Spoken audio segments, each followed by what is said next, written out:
It's so hot the chickens are laying hard-boiled eggs. I'm burning slap up out here. Where you going in your boat, Jim? You know you gonna kill the battery driving in this here heat. It's gonna cut your range in half, too. Where'd you even come from, Bubba? Don't you try that with me, old man. I'm trying to help you. Go sit in the shade, Bubba.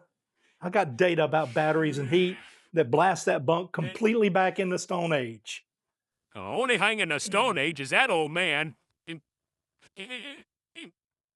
He's not entirely wrong that it's hot, but he is entirely wrong about everything else.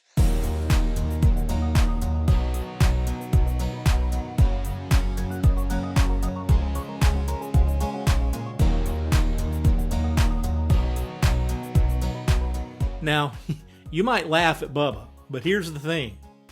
I get some version of those two questions every single summer without fail. Jim, does the heat damage my battery? And Jim, I heard the AC cuts my range in half. Should I just sweat it out? These are fair questions, and I want to answer them properly with real numbers from the two cars that I do own, the Bolt and the Ioniq, because that's the whole reason I make these videos. Today, we're loading up a special summer edition of EV Bunk Blasters. Two myths, real data, and we're going to torch them both with cold, hard facts. Let's go. All right, here's the truth. Heat does affect your battery, but not the way Bubba thinks. Here's what is actually happening under the hood, so to speak. Your EV battery performs best between 20 degrees Celsius and 35 degrees Celsius. That's 68 and 95 degrees Fahrenheit. But when the temperature climbs into the mid-90s and beyond, your battery management system, think of it as your car's built-in guardian, kicks in and actively cools those cells using a liquid thermal management loop, with the exception of the Nissan Leaf. That's a whole different story. Think of it like your body sweating on a hot day. That's not a malfunction. That's your body managing heat to keep you going. Your EV does the same thing automatically without you having to lift a finger. Now, my real numbers are special.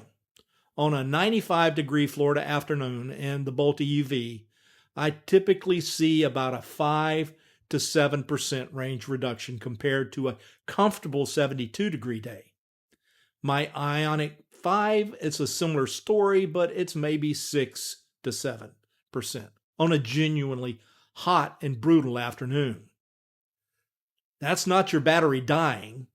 That's your battery management system doing exactly what the engineers designed it to do. Now, I want to be honest about when heat does matter for long-term battery health. That's what I call the summer stress trilogy. Sustained high ambient temperatures, frequent DC fast charging, and leaving the car parked fully charged and baking in the direct sun for long stretches of time. Hit all three of those regularly and over the years, yes, you will see more degradation than is necessary. But one hot summer drive, Bubba's just wrong. Your battery's going to be fine. Okay, this one, the AC thing. There is a tiny grain of truth buried in there, and that's exactly what makes it so stubborn. Here's the truth. Running your air conditioning does draw energy from the main battery, the drive battery. And on a brutally hot day, say 97 degrees here in Florida, with the humidity and a full blast AC, your AC system, your climate system, can pull somewhere between 1 and 3 kilowatts. Now let's do the math that changes everything. My Bolt EUV has a usable battery of about 62 kilowatt hours at this point in time with 95,000 miles. Running the AC full tilt at 3 kilowatt hours for a 30-minute highway run costs me about 1.5 kilowatt hours out of the 62. That is about a 2.5% battery draw, not 50. Even stacking everything, heat affecting the battery efficiency, full AC load, driving 70 miles an hour, my realistic worst case summer range in the Bolt is about 215 to 220 miles on a full charge. And the rated range is 247. And keep in mind, I'm down to about 230 to 232 miles range because of degradation on 95,000 miles. That's a real reduction of roughly 10 to 12% on an awful day. Now, here's where my two cars actually split a little, and this one is worth knowing. The Ioniq 5 has a heat pump. The Bolt EUV uses resistive heating. But here's the nuance. The resistive system matters a lot more in the winter when it works harder to generate cabin heat. In the summer, both cars are running refrigerant-based AC cycles to cool the cabin. The Ioniq 5's heat pump gives it a clear edge in the mild weather transitions, but in peak summer heat, both cars are drawing similar energy to keep you comfortable. Same confusion, but different cars, and in both cases, 10 to 12%, not 50%. So myth number 2 is blasted. Done. Gone. If AC isn't the real villain, what is?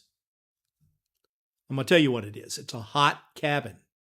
When you let your EV bake in a parking lot for 2 or 3 hours and walk out to a 140-degree interior, and you're not driving a Tesla, your AC has to haul that temperature all the way back down to comfortable. That's where the real energy drain happens, that first 10 minutes of driving. Again, if you're not driving a Tesla with cabin preconditioning. But even with cabin preconditioning, you're losing a little bit of battery. So here's the fix, and it's built right into your car. If your car has it, use preconditioning, like the Tesla. Both the Bolt EUV and the Ioniq 5 also let you schedule cabin cooling while the car is still plugged in. So, in plain English, your car cools itself down before you ever unplug it, using the grid power, not your battery power. So if you're parked outside, your car's plugged in charging, use your climate control setting on your app, like you're seeing on the screen here, and start the cabin cooling down before you get to it. You're going to walk out to a 68 to 72 degree cabin, yet when you unplug, the AC barely has to run for its first 10 to 15 minutes of your drive because the work is already done. So precondition the cabin while it's plugged in. That gives you a cool cabin and no battery cost. And here's how that connects to the ABC principle, which is always be charging. If you can precondition your cabin while it's plugged in, you are getting cool air for free, considering the battery. You're still paying for the electricity. And you're doing that every single time. This one habit alone can meaningfully cut your summer AC energy impact on your daily typical commute. So give that a try. So let's do some rapid fire real talk. Fast version. Does heat kill your battery? No, your battery management system is handling the heat. But avoid the summer stress trilogy. Otherwise, you're fine. Does AC cut your range in half? No. Expect 10 to 12% in a worst case hot summer and plan for it and drive. Should you turn the AC off to save range? Well, please do not. A dangerously hot cabin is not worth it. And your battery doesn't love sitting in extreme ambient heat either. Run the AC. Precondition the cabin so it barely has to work. Does parking in the shade help? Well, yes, of course it does. Genuinely. A shaded spot can keep your cabin 20 to 30 degrees cooler than direct sun. That means a lot less AC work, which means more range. When you have the choice, find the shade. Take a look at this on the screen. You know, every summer I hear from EV owners who almost talk themselves out of buying because of this exact fear. And that bothers me because the data doesn't support it. The anxiety is real, but the danger is not. If this video has cleared some of that up, and I hope it did, do me a favor. Hit the like button and share this with someone who's spending their summer worried about their EV battery. That's how we get this to the people who actually need it. Bottom line, your EV was built for summer. The engineers thought hard about this. Your battery management system is working every second to keep those cells in the happy zone, 20 to 35 C, even when Bubba is outside convinced everything is going sideways. Precondition your cabin before you unplug. Park in the shade when you can. Run the AC. Don't be a hero about it. And expect a real-world range reduction of somewhere between 10 and 12% on your absolute worst summer day. Not 50%, not half, 10 to 12 on the worst day. Now, I want to hear from you. Drop a comment below. What is the hottest temperature you've driven your EV in? And how did your range actually hold up?